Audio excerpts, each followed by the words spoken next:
आप सभी को मेरा नमस्कार। एक बार फिर स्वागत है आप सभी का आपके अपने यूट्यूब चैनल पे।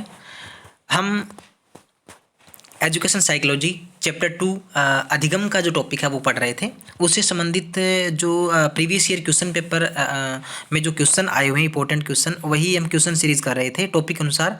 इससे पहले हमने जो पहला जो टॉपिक है इसका एजुकेशन साइकोलॉजी का, जो आपके टेट एग्जाम से रिलेटेड है, जिसमें शिक्षा मनोविज्ञान, इसका अर्थ है, क्षेत्र है, इससे संबंधित जो क्वेश्चन है वो कर रहे थे। और लगभग इसमें पिछली सीरीज़ में हमने लगभग 300 से ऊपर क्वेश्चन है वो किए थे। और ये जो सेकंड लेसन है आपका अधिगम का, जो पूरा कॉन्सेप्ट है, इसमें अधिगम क्या है, क्या होता है, इसकी विधियाँ कौन सी होती है, अधिगम के सिद्धांत है वो कौन से हैं, तमाम ये टॉपिक इसके अंदर इंक्लूड है।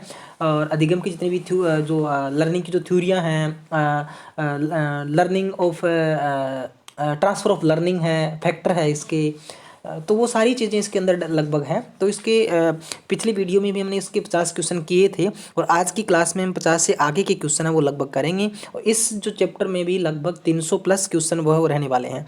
और ये लगभग वो क्वेश्चन है, आप देख भी पा रहे हो कि जो प्रीवियस ईयर में कहीं ना कहीं किसी न किसी एग्जाम में, टेट एग्जाम्स में आए हुए हैं। तो सारे क्वेश्चन इंपॉर्टेंट है आपके लिए।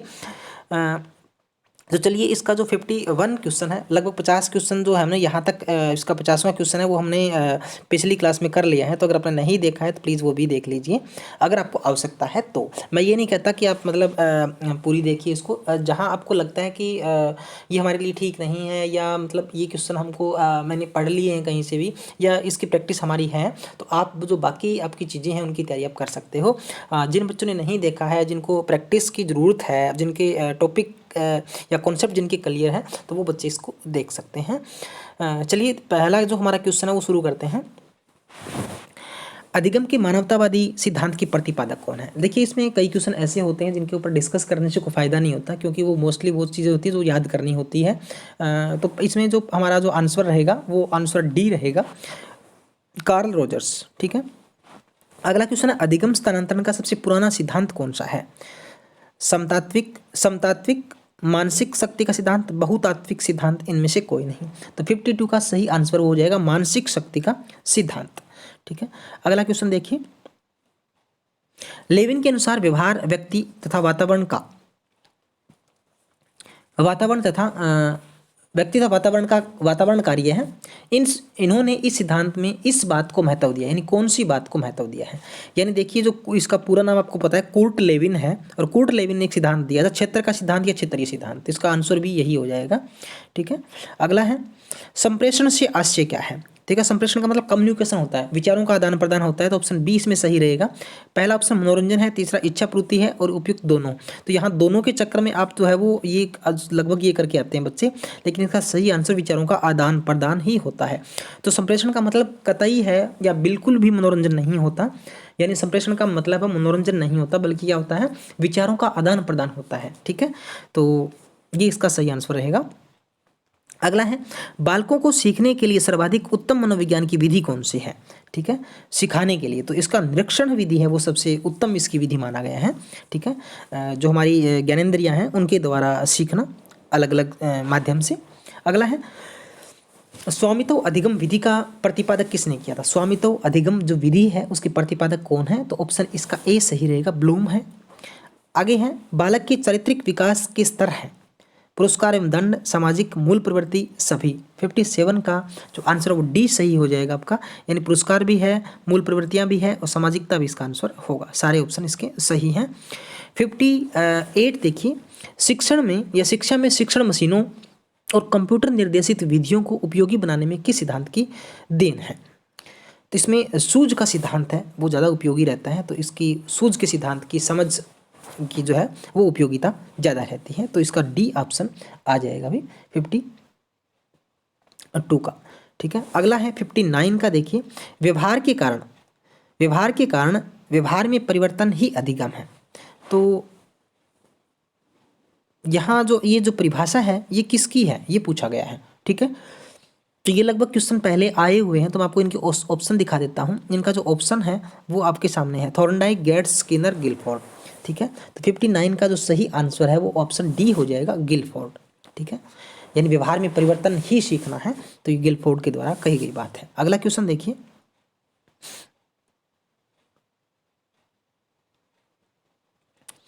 जब शरीर के एक पक्ष के अंगों को दिया गया प्रशिक्षण दूसरे अंगों में चला जाता है तो उसको द्विपक्षीय या द्विपक्षीय अंतरण उसको कहा जाता है। ठीक है, ऑप्शन सी इसका सही रहेगा भाई, द्विपक्षीय अंतरण।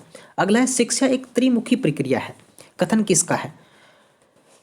तो शिक्षा एक त्रिमुखी प्रक्रिया है, यानी ये जो चीज़ है इसमें एक छात्र को चाइल्ड है, दूसरा इसको टीचर को रखा गया है और तीसरा इसको इन्वायरमेंट को भी रखा गया है। ठीक है, यानी अध्यापक भी होना चाहिए, छात्र भी होनी चाहिए, इन्वायरमेंट भी होना चाहिए। तो त्रिमुखी प्रक्रिया जॉन डीवी ने कहा था और जॉन एडम्स ने कहा था ये जॉन एडम्स ने कहा था कि द्विध्रुवीय है, दो ध्रुवीय है, इसमें अध्यापक और छात्र आपस में अंतःक्रिया करके सीखते हैं। लेकिन जो डीवी है उन्होंने कहा था कि ये अंतःक्रिया इसके माध्यम से करेंगे। ठीक है, यानी अध्यापक और छात्र वो अंतःक्रिया है वो इन्वायरमेंट के माध्यम से करेंगे। उसमें जो इन्वायरमेंट आ जाएगा, उनकी पाठ्य पुस्तक आ जाएगी, उनका कक्ष आ जाएगा, जो इन्वायरमेंट है वो इसमें शामिल जरूर होना चाहिए। आगे है विनेटिका योजना विधि है वो किससे संबंधित है, या विधि इनमें से कौन सी है, इनमें से किससे संबंधित है? तो ऑप्शन इसका ए सही रहेगा, व्यक्तिगत शिक्षण से ये संबंधित है भाई। ठीक है, शिक्षा बालक के व्यवहार में किस तरह परिवर्तन कर सकता है? पुरस्कार द्वारा, प्रशंसा द्वारा, भर्त्सना द्वारा, इन सभी के द्वारा। ठीक है, तो 63 का ऑप्शन डी है वो सही हो जाएगा। ठीक है, इन सब की मीनिंग आपको पता है। भर्त्सना का मतलब एक प्रकार से डांटना या उसको एक प्रकार से कुछ नेगेटिव जो चीज़ होती है, डांटना एक प्रकार से वो कह सकते हो, तो ये भी एक प्रकार से दंड में आ जाएगा एक प्रकार से। अगला है अधिगम को अत्यधिक प्रभावशाली बनाने का उत्तम तरीका कौन सा है? ठीक है, तो इसमें स्वयं प्रेरणा आ जाएगा, सेल्फ मोटिवेशन है। नई तकनीक भी, ये भी ठीक है, धन का इसमें नहीं होता, पूर्व ज्ञान इसमें ठीक है, लेकिन इसमें कहता है सबसे जो उत्तम तरीका पूछा गया है अधिगम को अत्यंत प्रभावशाली बनाने के लिए, तो सेल्फ जो मोटिवेशन है, स्वयं की जो प्रेरणा है वो इसमें ज़्यादा जो कारगर साबित होती है, फायदेमंद इसमें रहती है। अगला है संभावना सिद्धांत के प्रतिपादक कौन है? Tolman, Lewin, Thorndike, Kohler. 65 है उसका सही आंसर हो जाएगा, ऑप्शन ए इसका टोलमैन उत्तर आ जाएगा। तलरूप सिद्धांत के प्रतिपादक कौन है? तो तलरूप सिद्धांत 66 क्वेश्चन नंबर है, इसका सही आंसर सी हो जाएगा। कुर्ट लेविन कह दीजिए, लेविन कह दीजिए। इनका दूसरा सिद्धांत आपको पता ही है, क्षेत्रीय सिद्धांत भी इन्होंने दिया हुआ है। सीखने के विषय के लिए विषय सामग्री का स्वरूप होना चाहिए सरल, कठिन, सरल से कठिन, कठिन से सरल। इसका सही उत्तर आ जाएगा सरल से कठिन की ओर, अज्ञात से ज्ञात की ओर जो चीज़ें हैं हमें उसकी ओर लेके जाना चाहिए, सरल से कठिन की ओर हमें लेके जाना चाहिए। पहले वो चीज़ जो बच्चे के लेवल से जुड़ी हुई है, फिर वो चीज़ जो हमें उनको कराना चाहते हैं जिनको बच्चा जिनके बारे में समझ उनको नहीं है, जिनको हमें करवाना है, पढ़ाना है, बताना है बच्चे को। आगे देखिए, प्रशिक्षण के स्थानांतरण में समान तत्वों के सिद्धांत के प्रतिपादक कौन है? यानी प्रशिक्षण का समान तत्वों का सिद्धांत है वो किसने दिया है? क्वेश्चन ये है, तो इसका जो आंसर है वो हो जाएगा थॉर्नडाइक। आगे गेस्टाल्ट का अर्थ, ये बहुत बार क्वेश्चन आया हुआ है समग्र रूप पे, इसको पूर्णाकार भी आप बोल सकते हो, पूर्णाकार। ठीक है, समग्र पूर्णाकार एक ही बात है। अगला है अधिगम के व्यवहार सिद्धांत के प्रतिपादक, अधिगम के व्यवहार सिद्धांत के प्रतिपादक पूछा गया है, तो इसमें कोर्ट लेविन ऑप्शन है, वांडूरा है, पियाजे है, क्लार्क हल है, तो 70 का सही आंसर हो जाएगा ऑप्शन डी क्लार्क हल। इसको क्लार्क हल भी बोलते हैं, सीधा हल भी आ जाता है, और इसको CL हल भी कई बार बोला जाता है, तो इसके सारे नाम आपको ध्यान होने चाहिए। अगला है अधिगम की सफलता का मुख्य आधार माना जाता है दंड, आरोप, पुरस्कार, प्रशंसा, लक्ष्य प्राप्ति की उत्कृष्ट इच्छा, तो ऑप्शन सी इसका सही हो जाएगा, लक्ष्य प्राप्ति की उत्कृष्ट इच्छा। अधिगम की सफलता का मुख्य आधार पूछा है, तो सबसे जो प्रबल इच्छा है लक्ष्य प्राप्ति की, वो इसका मुख्य आधार माना जाता है। अगला है 72 अधिगम का मुख्य चालक कहलाता है अभिप्रेरणा, पाठ्यपुस्तकें, शिक्षण विधि, सहपाठी, ऑप्शन ए सही रहेगा, अभिप्रेरणा इसका मुख्य चालक होता है अधिगम का। अधिगम का मतलब लर्निंग, सीखना जिसको कहा जाता है। ठीक है, अगला क्वेश्चन देखिए 73, थोड़ी सी पिक्चर क्लियर नहीं है तो आपको यहाँ बोल के जरूर बताऊंगा इस क्वेश्चन को, वैसे भी आप सुन भी पा रहे हो। पुनर्बलन के 73 है, पुनर्बलन के सिद्धांत का प्रतिपादक कौन है? जिसमें 4 ऑप्शन दिए गए, कोहलर, पावलोव, फ्राइड, सी हल, ऑप्शन भी इसका डी रहेगा, CL हल कह दीजिए, क्लार्क हल कह दीजिए, या सीधा हल नाम इसका दिया गया है। अगला क्वेश्चन है 74 है, वो देखिए, बालक शरीर के अंगों का संचालन करना सीखता है, बालक शरीर के अंगों का संचालन करना सीखता है किस प्रकार के अधिगम के माध्यम से? गत्यात्मक, समस्या, शाब्दिक, उत्तरोत्तर। तो इसका गत्यात्मक आ जाएगा, इसको मूवमेंट बोलते हैं, गति गति के माध्यम से मूवमेंट करके गत्यात्मक जो अधिगम है उसको कहा जाता है, यानी शरीर के अंगों का संचालन करता है। ठीक है, यहाँ अंगों में जो ह्यूमन पार्ट की जो बॉडी है, बॉडी ऑफ पार्ट है, उसमें मूवमेंट हो रही है तो इसको गत्यात्मक बोलते हैं। ठीक है, अगला है, एक बालक को साइकिल चलाना आता है, ठीक है, स्कूटी खरीदती है तो आसानी से चलाना सीख जाती है। ये अधिगम का कौन सा स्थानांतरण है? तो देखिए, पहले हमने काफ़ी बार इसमें डिस्कस किया हुआ है कि हम किसी भी चीज़ को पूर्व ज्ञान से जोड़कर सीख लेते हैं, यानी जो पहले सीखी हुई कोई भी चीज़ है या पूर्व ज्ञान हमें कुछ नया सीखने में फ़ायदा मिलता है, उससे लाभ मिलता है, तो वो सकारात्मक होता है। इसमें सकारात्मक उत्तर है आपके पास, पार्श्विक भी नहीं है, नकारात्मक भी नहीं है, शून्य तो इसमें मतलब ही नहीं है, तो दो तो इसमें वैसे भी काट सकते हो। ठीक है, ऑप्शन इसमें अगर नेगेटिव की बात करें, दो ऑप्शन तो आपको स्पष्ट दिखाई दे रहे हैं। अब बचा ए और डी, तो इसका सकारात्मक आपको पता है, स्कूटी चलाने में उसको मदद मिल रही है, अधिगम का स्थानांतरण क्या हो जाएगा? पॉजिटिव ट्रांसफर है लर्निंग की, ये वो चीज़ हो जाएगा। अंतर्दृष्टि की पुष्टि करने के लिए कॉलर ने जिस चिंपांजी पर प्रयोग किया उसका नाम क्या है? वेरी एजुकेशन सुल्तान है ये तो।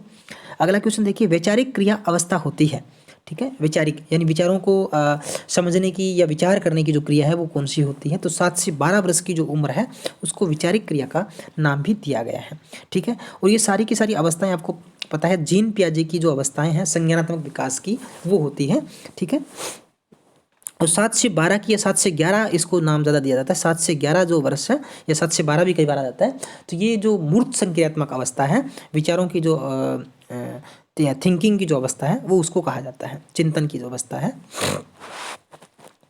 अधिगम में वृद्धि की जा सकती है प्रोत्साहन देकर, विटामिन देकर, विदेशों में भेजकर। इसमें तो आपको स्पष्ट पता लग रहा है, प्रोत्साहन देकर, मोटिवेशन से हम कर सकते हैं। तो इस तरह के क्वेश्चन तो कई बार देखो एग्जाम में आए हुए हैं, ये आरपीएससी 2007 में आया हुआ है, तो ये शायद ही किसी का गलत हुआ होगा। ठीक है, हाँ, इस तरह के क्वेश्चन भी एग्जाम में आते हैं, लेकिन बहुत इजी क्वेश्चन भी हम बहुत बार गलत कर देते हैं, तो ये भी आपको सोचना है। अनुबंध के गोचर की शुरुआत खालिस्तान के द्वारा की गई थी। संस्कृत ग्रेड 3 में क्वेश्चन आया हुआ है, तो इसका 79 का सही आंसर हो जाएगा पावलोव। अगला देखिए, पावलोव के शास्त्रीय अनुबंधन में पहले भोजन, इसके बाद ध्वनि, पहले ध्वनि तत्पश्चात भोजन दिया गया, भोजन ध्वनि साथ साथ दिए गए थे। थोड़ा थोड़ा डिफरेंस देखिए, पहले भोजन तो नहीं मिला था, ठीक है, और भोजन व ध्वनि साथ साथ भी नहीं दिए गए थे, सिर्फ भोजन भी नहीं दिया गया था, तो यहाँ ऑप्शन बी है ये सही रहेगा। ठीक है, तो जो 80 नंबर जो हमारा क्वेश्चन है वो इसका ऑप्शन बी है। इसको समझ लेते हैं कैसे। जो पावलोव की जो थ्योरी है ना, उसमें पहले क्या किया गया था? पहले भोजन दिया गया था, भोजन के तुरंत बाद जो ध्वनि है, वो घंटी की आवाज़ है, वो दी गई थी। अब क्या है, जो कुत्ता है उसके मुंह में जो लार है, उसका लार ग्रंथि का ऑपरेशन करके एक परखनली से उसको जोड़ दिया गया था, ताकि जो मुंह में बनी लार है उसकी मात्रा को टेस्ट किया जा सके, वो कितनी मात्रा में बनती है। तो पहले क्या किया गया था, कुत्ते को जो भोजन है वो दिया गया, उसके बाद एक घंटी बजाई गई। ठीक है, अब ये प्रक्रिया काफ़ी बार की गई थी कि पहले भोजन दिया, उसके तुरंत बाद वो घंटी बजाई गई। अब कुत्ता इस प्रकार से इस कंडीशन के अंदर शास्त्रीय अनुबंधन में ढल गया कि घंटी बजेगी, यानी भोजन आया तो घंटी भी बजेगी। ठीक है, यानी घंटी के साथ और भोजन के साथ उसका अनुबंध हो गया। ठीक है, ये दो उद्दीपक काम करे, एक प्राकृतिक था, एक कृत्रिम था। ठीक है, तो जैसे ही घंटी बजती तो उसको भोजन मिलना, मतलब उसको कन्फर्म हो जाता है उसके लिए भोजन आएगा। ठीक है, तो अब एक समय ऐसा आया कि उस कुत्ते को मतलब भोजन नहीं दिया गया, लेकिन क्या कर दिया गया था, उसको सिर्फ और सिर्फ जो घंटी है वो बजाई गई थी, तो उसके मुंह में उतनी ही लार बनी जब उसको भोजन दे के घंटी बजाई गई थी। ठीक है, तो ये एक प्रकार से शास्त्रीय अनुबंधन की जो सिद्धांत है, उससे एक तरह से थ्योरी है पावलोव की, वो दिखाई गई है। अगला है, पावलोव के अनुबंधन प्रयोग में भोजन के पूर्व उद्दीपक ध्वनि को क्या कहा गया है? ठीक है, तो अनुबंधित उद्दीपक है, ये क्या है? अनुबंधित उद्दीपक है। तो इस तरह की क्वेश्चन भी आ जाते हैं, थोड़ा थोड़ा इसमें ऑप्शन में डिफरेंस है, आप देख पा रहे हो। ठीक है, अगला क्वेश्चन है, पावलोव के प्रयोग में भोजन को अनुबंधन की भाषा में क्या कहा गया है? तो अनुबंधन की जो भाषा है पावलोव में, उसको क्या कहा गया है? उसको अनानुबंधित उद्दीपक कहा गया है। क्या कहा गया है? अनानुबंधित उद्दीपक कहा गया है। किसको? भोजन को अनुबंधन की भाषा में पूछा, यहाँ पे क्या कहा गया है? तो अनानुबंधित उद्दीपक इसको कहा गया है। अगला है 83 नंबर क्वेश्चन देखिए भी, अनुबंधन स्थापित होने के बाद यदि बार बार मात्र अनुबंधित उद्दीपक ही उपस्थित किए जाने पर अंतोतगत्वा अनुबंधित अनुक्रिया का बंद हो जाना कहलाता है। ठीक है, ये भी क्वेश्चन उर्दू ग्रेड 2 के अंदर आया हुआ है। तो बाह्य अवरोध है, विलंब अवरोध है, अनुबंधित अवरोध है, विलोप। तो इसका सही आंसर विलोप हो जाएगा। विलोप का मतलब एक प्रकार से गायब हो जाना, कोई चीज़ ना, उस चीज़ का जो उद्दीपन जो प्रक्रिया है उसका बंद हो जाना, गायब हो जाना, ये चीज़ का आंसर हो जाएगा। 84 नंबर क्वेश्चन देखिए, ये लगभग मिलते जुलते क्वेश्चन है, थोड़ा सा इसमें आपको समझने की आवश्यकता है। यदि गणित का अधिगम भौतिकी अधिगम में सहायक है तो वह है, ये वही चीज़ है आगे पीछे वाली, यानी कोई चीज़ है वो नया कुछ सीखने में हमें सहायता करती है, मदद करती है, तो वो किस में आएगा, सकारात्मक स्थानांतरण हो जाएगा। लर्निंग ट्रांसफर ऑफ लर्निंग का पॉजिटिव जो रूप है वो उसमें आ जाएगा। ठीक है, अगर उसमें सहायता नहीं मिलती या वो चीज़ उसको करने में हमें बैकफुट पे लेके जाती है तो वो नकारात्मक हो जाता है, या वो चीज़ उस चीज़ को करने में ना तो फायदा करती ना ही हानि पहुँचाती तो वो शून्य अंतरण में आ जाएगा। ठीक है, तो ये 3 चीज़ें मुख्य इसमें हैं। अगला है उद्दीपक अनुक्रिया के मध्य साचार्य का मतलब होता है संबंध स्थापित करना वाले प्रक्रम को क्या कहते हैं, प्रेरणा कहते हैं, संवेग कहते हैं, अधिगम कहते हैं, संप्रत्यय कहते हैं। तो 85 का जो सही ऑप्शन है वो आपका हो जाएगा अधिगम कहते हैं। ठीक है, तो अनुक्रिया के माध्यम से, संबंध के माध्यम से अधिगम लर्निंग के लिए प्रक्रम है वो किया गया है। आगे है कबीर की दोहे याद कर लेने पर भी एक बालक की रहीम के दोहे याद करने की शक्ति में सुधार नहीं होने के निम्न में से प्रमुख कारण कौन सा है। यानी कबीर के दोहे उसने याद कर लिए, एक बालक की रहीम के दोहे याद करने की शक्ति में सुधार नहीं हुआ, यानी उसको कबीर के दोहे तो याद हो जाते हैं लेकिन रहीम के दोहे उसको याद नहीं हो रहे, तो इस तथ्य को क्या कहा गया है। ये 4 चीज़ें वही आपको दी गई हैं, इसका जो आंसर है वो क्या हो जाएगा। देखिए इसमें क्वेश्चन को समझने की कोशिश कीजिए कि बच्चे को कबीर के दोहे याद होने में कोई दिक्कत नहीं है, लेकिन उसको रहीम के दोहे याद करने की शक्ति में सुधार नहीं होता, यानी कबीर के दोहे याद किए हुए उसको इस चीज़ में फ़ायदा नहीं दे रहे हैं, लेकिन यहाँ पे ये भी नहीं कहा गया कि उसको नुकसान हुआ है किसी प्रकार का। ठीक है, यानी यहाँ पे ना तो उसको फ़ायदा हुआ है, ठीक है, पॉजिटिव, ना ही उसको नेगेटिव हुआ है, यानी यहाँ पे उसकी दोनों स्थितियों में क्या है, शून्य स्थानांतरण हुआ है। ठीक है, यानी पहला जो उसका ज्ञान है, कबीर के दोहे जो उसने सीख रखे हैं, वो नया ज्ञान यानी रहीम के दोहे याद करने में उसको मदद नहीं कर रहा और ना ही उसको क्या कर रहा है, हानि पहुंचा रहा है। इसका मतलब वो शून्य स्थानांतरण हो गया। आगे है पावलोव के अनुबंधन प्रयोग में केवल ध्वनि के उपस्थित करने पर होने वाली अनुक्रिया को क्या कहते हैं। 87 का आंसर बताइए भी कौन सा है। अनानुबंधित अनुक्रिया हो जाएगी, अनुबंधित अनुक्रिया हो जाएगी, अव्यक्त अनुक्रिया, अदृश्य अनुक्रिया। तो इसका सही आंसर है अनुबंधित अनुक्रिया हो जाएगी। ठीक है, तो ये क्वेश्चन भी पीछे आया हुआ है, थोड़ा सा इसको चेंज करके अब की बार दिया गया है। अगला है अधिगम का संबंध प्रतिक्रिया सिद्धांत निम्न में से किसने प्रतिपादित किया। अधिगम का संबंध प्रतिक्रिया सिद्धांत, तो ये क्वेश्चन भी पीछे लगभग आया हुआ है। ये क्वेश्चन अधिगम का संबंध प्रतिक्रिया का सिद्धांत है वो IP पावलोव का ही है। इसके काफ़ी सारे नाम हैं, वो आपको एक अलग से मैं बता दूंगा सारे के सारे। अधिगम की जो थ्योरी है वो भी आप देख सकते हो, उसमें काफ़ी सारे नाम हैं इसके। थोरनडाई की जो नियम है उनके भी नाम हैं, इनके सिद्धांतों के अलग अलग नाम से भी इनको जानते हैं। आगे है यदि आप अपने जूते पर एक रैंक रखते हैं, यदि आप अपने जूते एक रैंक पर रखते हैं, उस रैंक को उस स्थान से हटा दिया, फिर भी आप जूते रखने उसी स्थान पर जाते हैं जहाँ पर पहले रैंक रखी थी। रैंक का मतलब जूते रखने का जो पात्र है। ऐसा होने का कारण क्या है, यह गणित ग्रेड 2 में पूछा गया है। पुनर्बलन, अंतर्दृष्टि, अनुबंधन, भूल। ठीक है, तो 89 का बताइए भी क्या हो जाएगा। ठीक है, क्योंकि देखो आप अपने जूते एक रैंक में रखते हैं, यानी आपने प्रॉपर कोई भी रैंक का मतलब आप कोई भी प्रॉपर स्थान रख लीजिए, कहीं भी आप घर में कहीं भी जहाँ डेली आप जूते अपने रखते हो वो स्थान है, लेकिन वहाँ से मतलब कोई भी स्थान पे रखते हो, रैंक पे रखते हो, लेकिन वो रैंक को उस स्थान से हटा दिया जाता है एकदम से। ठीक है, लेकिन फिर भी आप डेली रूटीन से जैसा काम करते हैं उस काम को करने के लिए आप उसी स्थान पे जाते हो। ठीक है, जहाँ पहले रैंक रखा हुआ था। तो ऐसा होने का कारण क्या है, तो इसका होता है अनुबंधन, क्योंकि आप उस अनुबंध में बच चुके हो, उस कंडीशन में बन चुके हो। आपको जो माइंड है वो आपका बिल्कुल वहीं पे गया हुआ है। इसके लिए आपको मतलब कहीं अलग से कुछ याद करने की कुछ ऐसी नहीं है। ठीक है, जैसे हम बाइक चला रहे हैं, गाड़ी चला रहे हैं, तो हम अगर गियर बदलना हो तो हम गियर की तरफ थोड़ा देखेंगे, हम माइंड में हमारे वो चीज़ सेटअप है बिल्कुल पहले से ही। हमें हॉर्न बजाना है, लाइट ऑन ऑफ करनी है, तो इसके लिए हमें उसको देखने की आवश्यकता नहीं है। हमारा ऑटोमेटिक हाथ या पाँव क्लच दबाना है, गियर दबाना है, ब्रेक लगाना है, तो हमारा ऑटोमेटिक हाथ या पाँव उस स्थान पे अपने आप चला जाता है, क्योंकि हम उस अनुबंध में बन चुके हैं। तो ये अनुबंधन इसका उत्तर आ जाएगा। आगे है अधिगम सर्वोत्तम होगा जब बुद्धि होगी, अनुशासन होगा, अभिप्रेरणा होगी, अभिवृत्ति होगी। ठीक है, अभिवृत्ति का मतलब होता है सीखने का ढंग एक प्रकार से, हम किस माध्यम से किस मेथड से सीख रहे हैं, ठीक है ना। वृत्ति, अभिवृत्ति, यानी वृत्ति और अभिवृत्ति एक ही बात है। सीखने का माध्यम कह सकते हो, सीखने का ढंग कह सकते हो, ठीक है। तो बाकी सबका आपको पता ही है। तो कौन सा इसका आंसर आएगा आपके अकॉर्डिंग?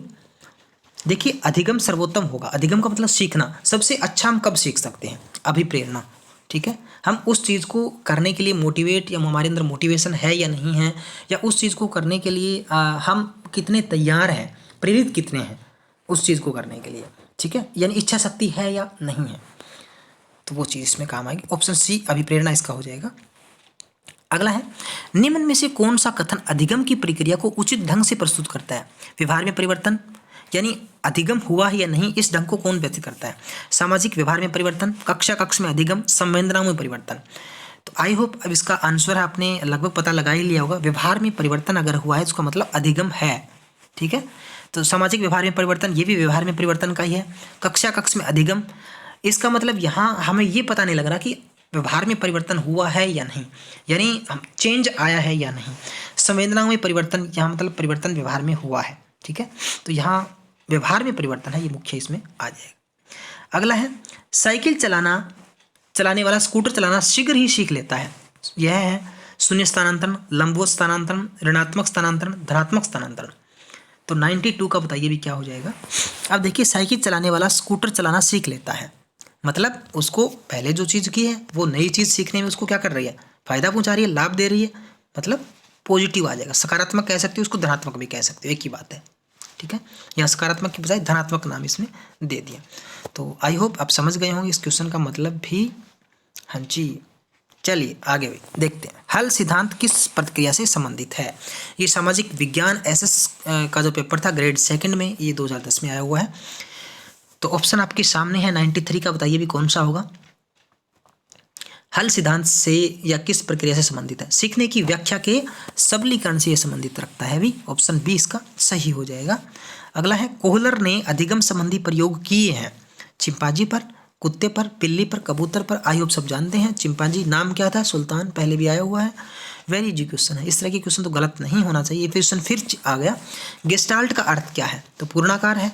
समग्र, इसका रूप भी आ सकता है समग्र आकृति, समग्रवाद, कुछ भी आ सकता है। तो समग्र, पूर्णाकार, गेस्टाल्ट सारी एक ही बातें हैं ये सारी, तो आपको समझनी है इनको, ठीक है।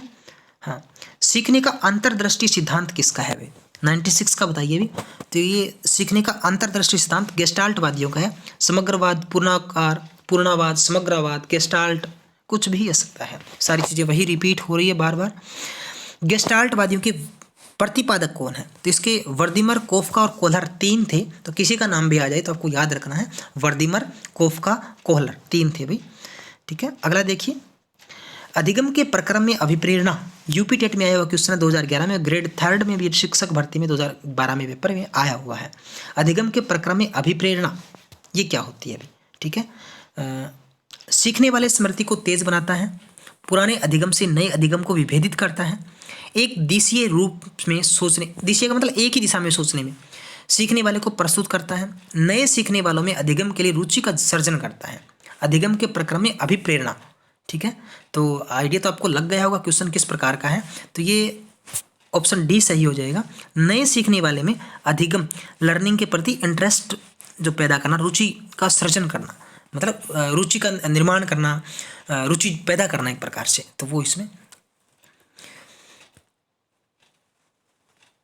अगला देखिए, एक शिक्षक होने के नाते आप सीखने के लिए किस नियम को नहीं अपनाएंगे?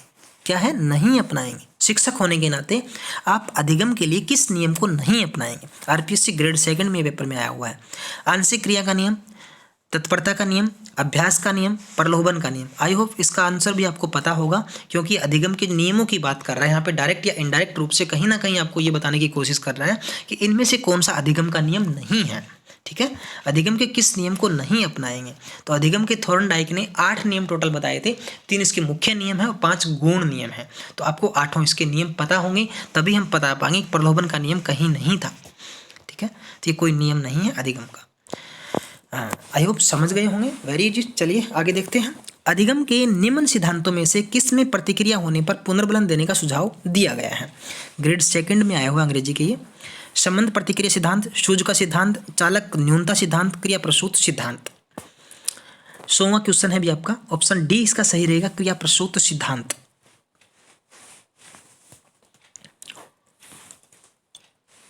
इसमें क्या है, प्रतिक्रिया होने पर पुनर्बलन देने का सुझाव दिया गया है इसमें, क्रिया प्रसूत अनुबंधन।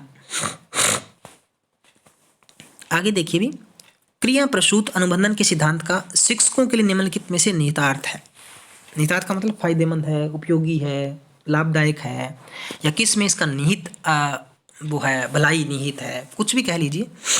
विद्यार्थी को पर्याप्त अभ्यास करवाना चाहिए, उचित व्यवहार का पुनर्बलन किया जाए, प्रवृत्ति को रोचक बनाइए, विद्यार्थी को बार बार प्रयत्न करने हैं। क्रिया प्रसूत अनुबंधन के सिद्धांत का शिक्षकों के लिए निहितार्थ इनमें से कौन सा है? 101 का आंसर बताइए भी। उचित व्यवहार का पुनर्बलन किया जाए, यानी अगर कोई बच्चा सही व्यवहार करता है तो उसको क्या करें, पुनर्बलन करें, मोटिवेट करें, उसको बल प्रदान करें। ठीक है, तो ये इसका सही हो जाएगा। अगला है क्वेश्चन नंबर 102।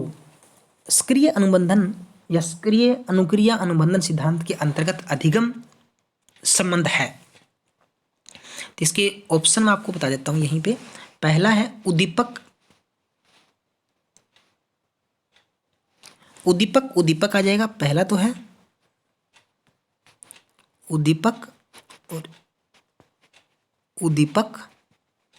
दूसरा है अनुक्रिया उद्दीपक, अनुक्रिया उद्दीपक। तीसरा है उद्दीपक अनुक्रिया, उद्दीपक अनुक्रिया। और चौथा है अनुक्रिया उद्दीपक। चौथा क्या है, सॉरी, अनुक्रिया अनुक्रिया। चौथा है अनुक्रिया अनुक्रिया। तो देखिए पहला और लास्ट तो आएगा नहीं, उद्दीपक उद्दीपक नहीं होता और अनुक्रिया अनुक्रिया नहीं होता, तो या तो अनुक्रिया उद्दीपक होगा या उद्दीपक अनुक्रिया होगा। तो ऑप्शन बी और सी में से है, गेस कर सकते हो। तो इसका बी रहेगा अनुक्रिया उद्दीपक। क्या रहेगा, अनुक्रिया उद्दीपक। सक्रिय अनुबंधन सिद्धांत के अंतर्गत अधिगम का संबंध है, वो है किससे, अनुक्रिया उद्दीपक से। ठीक है, आगे देखिए 103 क्वेश्चन नंबर देखिए। आगे है, थोड़ा सा मैं इसको ऊपर कर देता हूँ भाई।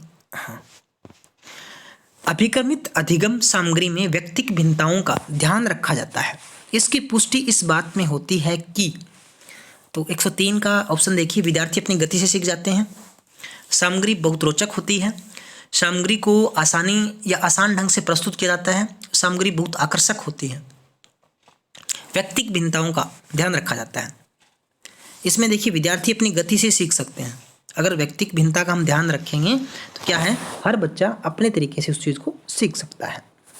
ठीक है, और यहाँ व्यक्तिक भिन्नता की बात की गई है। विद्यार्थी अपनी गति से का मतलब उसको जिस वे में, जिस लेवल से, जिस गति से, जिस गति का मतलब यहाँ पे है कम और ज़्यादा से। कुछ बच्चे बहुत जल्दी सीख जाते हैं, चाहे उनको कितनी ही बात बता दो, लेकिन कुछ बच्चे हैं वो आसानी से सीखते हैं, धीरे धीरे सीखते हैं, एक एक करके चीज़ को सीखते हैं और अलग अलग मेथड से वो सीखते हैं।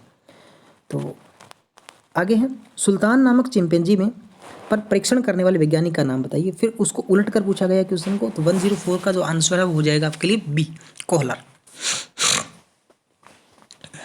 आगे है, नवीन ज्ञान तथा नवीन प्रतिक्रियाओं का अर्जन करने की प्रक्रिया अधिगम कहलाती है। कथन किसका है? नवीन ज्ञान और नवीन प्रतिक्रियाओं का अर्जन करने की प्रक्रिया अधिगम कहलाती है, या अधिगम की प्रक्रिया है। किसने कहा था? बिहार टेट में आया हुआ है, ग्रेड 3 में भी आया हुआ है 2012 में। थोर्नडाइक का है, वुडवर्थ का है, गेने का है, हल का है। 105 का आंसर होगा पी, वुडवर्थ की है। ठीक है, तो नवीन ज्ञान और नवीन प्रक्रियाओं का अर्जन करने की प्रक्रिया अधिगम प्रक्रिया है, वुडवर्थ ने कहा था। तो ये तो आपको देखो याद ही करनी पड़ेगी भी। आगे है 106, पियाजे के अनुसार संज्ञानात्मक बाल विकास की कितनी अवस्थाएं हैं? पियाजे के अनुसार संज्ञानात्मक बाल विकास की कितनी अवस्थाएं हैं? तो जीन पियाजे के अनुसार संज्ञानात्मक विकास की 4 अवस्थाएं हमने बताई थी। 0 से 2 वर्ष, इसको संवेदी क्रियात्मक अवस्था भी कहा जाता है, या इंद्रिय जनित गामक अवस्था भी कहा जाता है। दूसरा 2 से 7 वर्ष है। तीसरा 7 से 11 या 12 वर्ष भी इसको कहा गया है। और चौथा है 11 से 15 कह सकते हो, या 12 से 15 इसको कह सकते हो। ठीक है, ये 4 अवस्थाएं इन्होंने दी थी। और ये आगे वही क्वेश्चन है, ये चारों अवस्थाएं तो आप यहाँ से भी देख सकते हो। ठीक है, पूर्व संक्रियात्मक, मूर्त, अमूर्त और संवेदी अवस्था 0 से 2 वर्ष। ठीक है, तो यहाँ इनका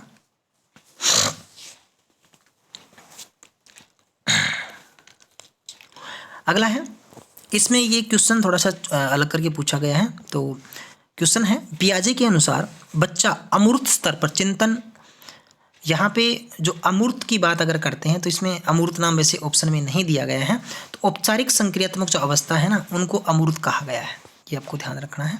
तो मूर्त होती है 7 से 11, संवेदी इसको इंद्रिय जनित भी बोलते हैं, डी को, यानी इसको इंद्रिय जनित, ठीक है। और पूर्व संक्रियात्मक अवस्था, इसको प्राक संक्रियात्मक अवस्था या प्रत्यात्मक चिंतन की तैयारी भी इसको कहा जाता है। तो प्रत्यात्मक चिंतन की तैयारी 2 से 7 वर्ष, मूर्त संक्रियात्मक अवस्था 7 से 11, अमूर्त या औपचारिक संक्रियात्मक अवस्था ये इसको 11 से 16 वर्ष, और मूर्त को स्थूल नाम भी दिया गया है। मूर्त को क्या कहा गया? स्थूल संक्रियात्मक अवस्था भी कहा गया है। तो ये आपको थोड़ा सा ध्यान रखना है। अगला है, वह अवस्था जब बच्चा तार्किक रूप से वस्तुओं तथा घटनाओं के विषय में चिंतन प्रारंभ करता है। तार्किक मतलब तर्क के साथ।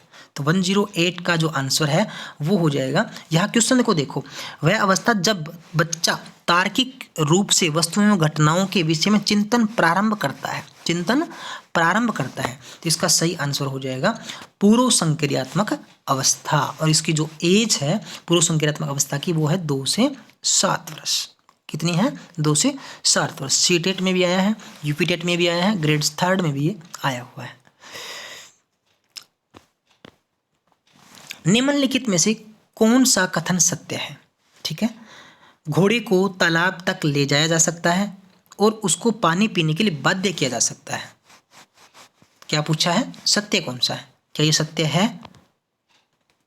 घोड़े को तालाब तक ले जाया जा सकता है, ये तो ठीक है। उसको पानी पीने के लिए बाध्य किया जा सकता है, आई थिंक नो, इसका आंसर गलत हो जाएगा ये तो। ठीक है, आगे देखिए, इसमें हमें पूछा है सत्य कौन सा है। आगे देखते हैं, ये तो गलत हो गया, इसको तो हमें पढ़ने की आवश्यकता नहीं है दोबारा। यहाँ देखते हैं, घोड़े को न तो तालाब तक ले जाया जा सकता है और न ही पानी पीने के लिए बाध्य किया जा सकता है। तो इसको एक बार पेंडिंग में हम रख लेते हैं इसको थोड़ा सा। ठीक है, घोड़े को तालाब पर ले जाकर उसको पानी पिलाने के लिए सब कुछ किया जा सकता है, तो ये भी रोंग है। घोड़े को तालाब तक ले जाया जा सकता है लेकिन उसको पानी पीने के लिए बाध्य नहीं किया जा सकता, तो ये ठीक है। इसमें यहाँ पे देखिए, घोड़े को न तो तालाब तक, घोड़े को तालाब तक ले जाके मतलब हम लेके जा सकते हैं उसको, तो यहाँ इसलिए इसको गलत मान लेते हैं। तो ये ऑप्शन डी इसका वो क्या हो जाएगा? सत्य हो जाएगा। कि घोड़े को हम वहाँ तक लेके जा सकते हैं लेकिन उसको पानी पीने के लिए बाध्य नहीं कर सकते। आगे है, समग्रता के सिद्धांत गेस्टाल्ट थ्योरी के प्रवर्तक कौन है? फिर क्वेश्चन आ गया अभी। ठीक है, वर्दीमर व अन्य हो जाएगा, वर्दीमर कोफका कोहलर इसके उत्तर आ जाएगा। बालक अपने व्यवहार की सामाजिक स्वीकृति जिस अवस्था में चाहता है वह अवस्था है। बालक अपने व्यवहार की सामाजिक स्वीकृति चाहता है, वो उम्र कौन सी है? किशोरावस्था, शिशुअवस्था, बाल्यावस्था, प्रौढ़ावस्था। 111 आंसर आपको पता है, जो गैस कर लिया होगा। जो किशोरावस्था है वो समाज में अपनी स्वीकृति चाहता है, सामाजिक स्वीकृति की जो उम्र है, अवस्था है, वो किशोरावस्था है। और स्टेनली हॉल ने इस अवस्था को कहा था, किशोरावस्था बल, तनाव, तूफान, अकड़ की अवस्था है। और वाटसन ने एक और परिभाषा दी थी कि आप मुझे कोई भी बच्चा दे दो, मैं आपको आप जो कहोगे, चोर, डाकू, लुटेरा, अध्यापक, इंजीनियर, डॉक्टर, जो भी कहोगे वो बना दूंगा। ठीक है, यानी वो व्यवहारवादी थे, उसके लिए ये अलग बात उन्होंने कही थी। आगे देखिए, 112 निम्नलिखित में से किस कथन को सीखने के लक्षण के रूप में नहीं माना जा सकता? व्यवहार के अध्ययन सीखना, अधिगम यानी अनलर्निंग भी सीखने का एक हिस्सा है, मतलब कुछ नहीं सीखना, नहीं सीखना जिसको कह सकते हो, नेगेटिव है। सीखना एक प्रक्रिया जो व्यवहार में मध्यस्थ करती है। सीखना कुछ ऐसी चीज है जो कुछ अनुभवों के परिणाम स्वरूप घटित होती है। क्वेश्चन ये पूछा है, निम्न में से कथन दिए गए सीखने के लक्षण के रूप में नहीं, कौन सा नहीं है? यानी 4 दिए गए, इसमें सीखना से संबंधित कौन सी चीज नहीं है? तो व्यवहार की अध्ययन सीखना है। तो यहाँ देखिए क्वेश्चन की स्टेटमेंट भी गलत है, तो ये इसमें गलत हो जाएगा, ये इसमें नहीं आएगा। आगे देखिए, बस 120 तक करेंगे भी हम क्वेश्चन आज, बाकी नेक्स्ट सीरीज में करेंगे, क्योंकि एक साथ इतना सब कुछ करना तो कर तो सकते हैं लेकिन उसको मतलब वो चीज़ नहीं रहेगी पढ़ने में। पियाजे की औपचारिक संक्रियात्मक अवस्था बालक की किस आयु स्थिति तक माने जाते हैं। तो ये क्वेश्चन फिर इसका रिपीट हो गया है, तो आई होप इसका उत्तर भी आपको मालूम होगा। तो पियाजे की औपचारिक इसको और दूसरा नाम इसको क्या दिया गया है, अमूर्त संक्रियात्मक अवस्था भी इसको दिया गया है। 11 से 15 वर्ष इसको कहा गया है। अगला है पियाजे के अनुसार मूर्त संक्रियात्मक अवस्था का समय इसको स्थूल नाम भी दिया गया है। और ये आपकी जो वर्ष है 11 से 15 या 12 से 15 कई बार आ जाता है, तो ये आपको ध्यान रखना है। इसको स्थूल भी नाम दिया गया है, मूर्त नाम भी दिया गया है। आगे है सीखना व्यवहार में उत्तरोत्तर सामंजस्य की प्रक्रिया है। यह कथन किसका है, सीखना व्यवहार में उत्तरोत्तर सामंजस्य की प्रक्रिया है। ठीक है, क्रो एंड क्रो, पियाजे, स्किनर, कोहलर। कोहलर नाम है भी, कोहलर। 115 का आंसर क्या हो जाएगा, ऑप्शन सी हो जाएगा, स्किनर ने कहा था ये।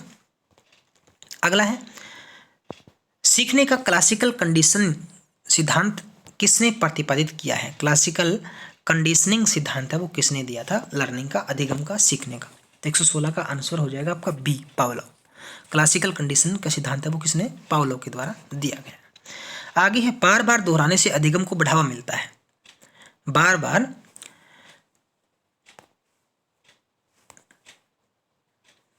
बार दोहराने से अधिगम को बढ़ावा मिलता है, किस नियम से इसकी पुष्टि होती है। अभ्यास का नियम, प्रभाव, इसके ऑप्शन है बता देता हूँ। अभ्यास का नियम, प्रयास एवं भूल का नियम, दोहराने का नियम, अनुकरण का नियम।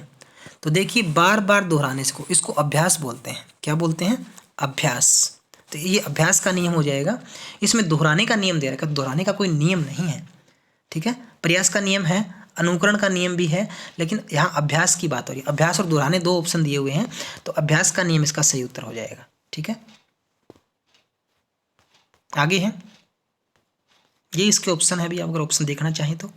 ठीक है, तो इसमें दोहराने का नियम दे रखा है, लेकिन वहाँ बार बार दोहराने नाम दे, कहीं इसका उत्तर ये कर दो, ये कोई नियम ही नहीं है। ठीक है, ये नियम ही नहीं है, तो अभ्यास का नियम इसका उत्तर हो जाएगा। ठीक है, आगे देखिए तत्परता का नियम किसने दिया था। तो ये भी जो 5 नियम हैं थॉर्नडाई के, उनमें से ये बात कर रहा है। 5 नहीं, सॉरी 3 जो मुख्य नियम थे। आगे देखिए